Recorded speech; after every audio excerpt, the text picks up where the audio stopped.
Well, I think the main takeaways from the results are the fact that we're building on an already very big resource. We defined a resource in March of 58 million tonnes at almost 1% nickel for over 500,000 tonnes of nickel.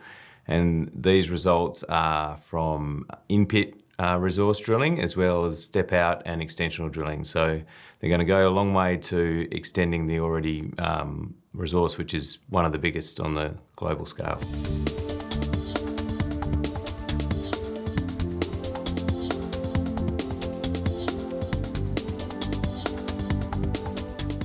Yeah, well, I would say that we're more likely to have 65,000 metres to go in the campaign to the end of the year.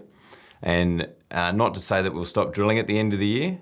This is a project that will demand drilling right through till we start construction. So I think in terms of breakout of where that drilling is going, we plan to deliver a PFS and a reserve, maiden reserve, off the back of a resource at the end of this quarter. So we need to make sure that we develop the resource, which is infill drilling, but we also want to extend the resource. So there's probably about 20,000 metres of infill drilling and another 25,000 metres of extensional and down dip drilling to grow the resource.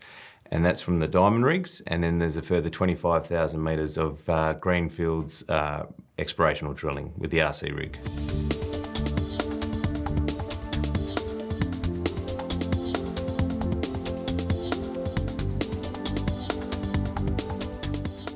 Well, I think importantly in the scoping study we demonstrated that the underground operations at Jag South and Jag and Onça Preta are economically viable. So we know that when we're drilling step-out resources, we're not drilling resources just for resources, they are likely to convert.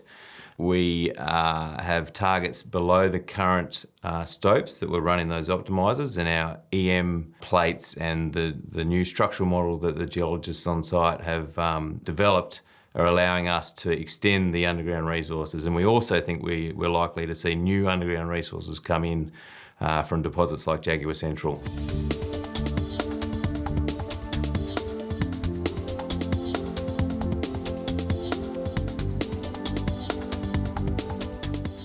Yep, so it's quite difficult to get rigs in Brazil, not dissimilar to Australia at the moment, and we've finally got one back on site.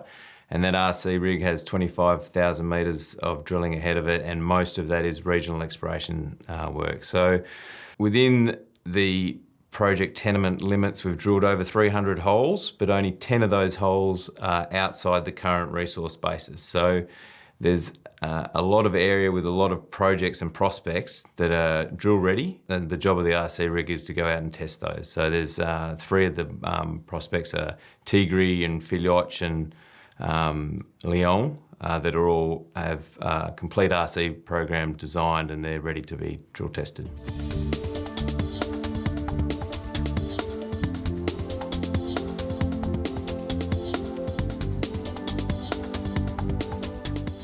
Yeah, that's a good question.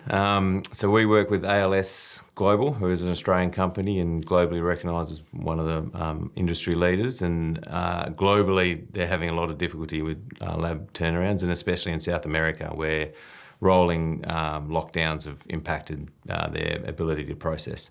They've just installed a physical prep lab in Parauapebas, which is about four hours drive from us, so that we think that will help us expedite the physical process to get the assays to Lima and Vancouver.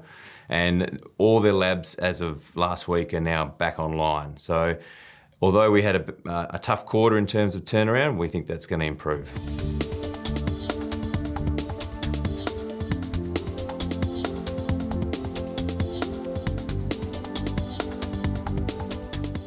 Yeah, it is difficult. We have had cases of COVID within our organisation, but we've always been able to manage spread. So we've never had a case of spread within the organisation, and we've done that through building a extensive field camp where we house the drillers and our field guys, and we managed to isolate them from the general population. We've got a full-time nurse, we've got test kits, we test daily, and also we've supplied the local community with test kits and PPE, so we're trying to help them battle the COVID pandemic as well.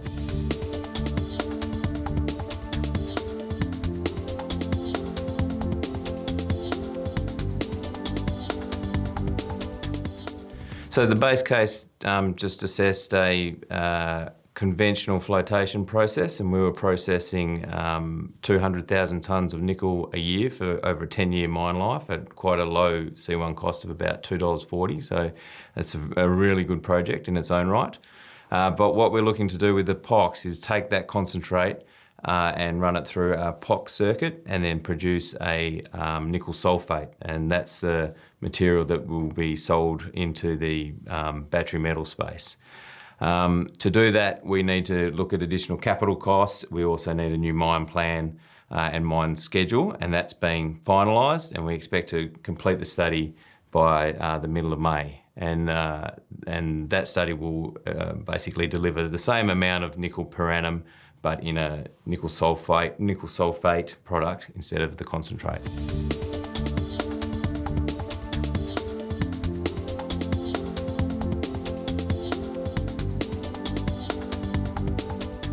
We plan to have another 2 to 3 rigs arriving in May, and we need that to ramp up our drilling to be able to deliver the JORC resource by the end of, in fourth quarter of this year. And that's the resource that will underpin the PFS and the maiden reserve estimate. So we need to get about 40,000 metres of drilling done, and that's why we're bringing in more rigs. And then obviously we need to make sure we get the assays back in time. But we're targeting to deliver that raw resource by the end of 2021.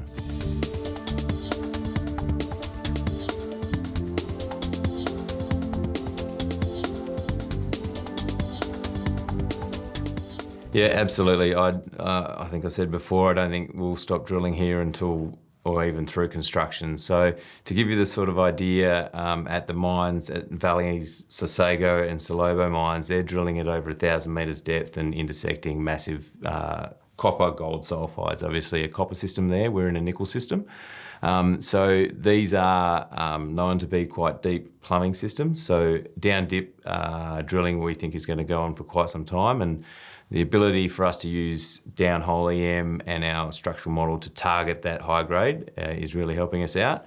And then on top of that, I think it's about new discoveries. So this drill rig will get out into the field, identify shallow discoveries, and then we'll be dedicating diamond rigs to those because they'll be resources that will come quickly into the mine plan as they'll be quite shallow. So there's sort of two-pronged attack into bringing resources into the PFS and eventually the FS.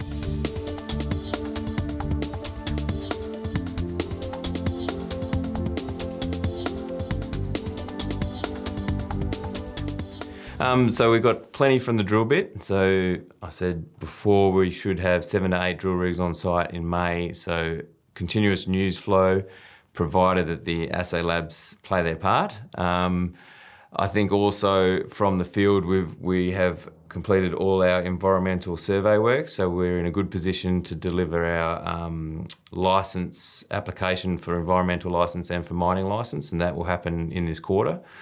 We will deliver the value-added study, as mentioned before, that will produce a sulfate product for the battery metals market.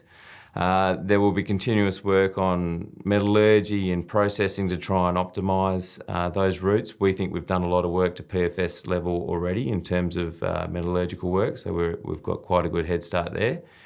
And that will all amalgamate in the delivery of a JORC resource in the fourth quarter. That is the foundation of the PFS to be delivered in Q1 2022.